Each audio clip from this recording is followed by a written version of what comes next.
गांव के कोने में एक छोटा सा ठेला था जिस पर लिखा था, जादुई आइसक्रीम दाबेली, स्वाद ऐसा जो चमत्कार करे। इस ठेले का मालिक रमेश था, जो दिखने में एक साधारण इंसान था, लेकिन उसकी दाबेली में ऐसा कुछ खास था कि जो भी खाता वो तुरंत खुश और मस्ती में झूमने लगता। रमेश की दाबेली में खास बात थी उसकी चटनी। वो कहता था, यह चटनी जादुई है। इसे मैंने हिमालय के एक संत से सीखा है। चटनी की खुशबू इतनी लाजवाब थी कि दूर दूर से लोग रमेश के ठेले पर आते थे। सबसे मज़ेदार बात यह थी कि रमेश दाबेली के साथ एक छोटी आइसक्रीम बॉल देता था।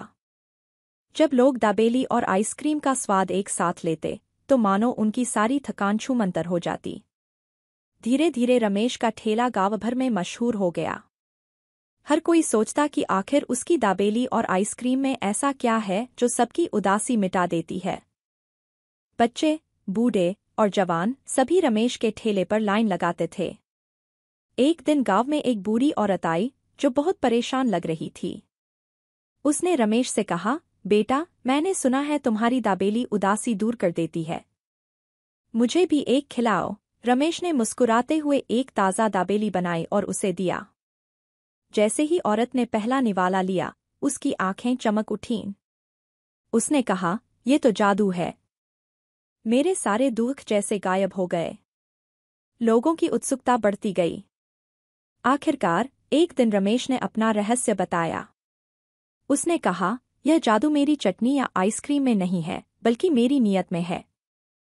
मैं हर दाबेली बनाते वक्त यह सोचता हूं कि इसे खाने वाले के चेहरे पर मुस्कान आनी चाहिए।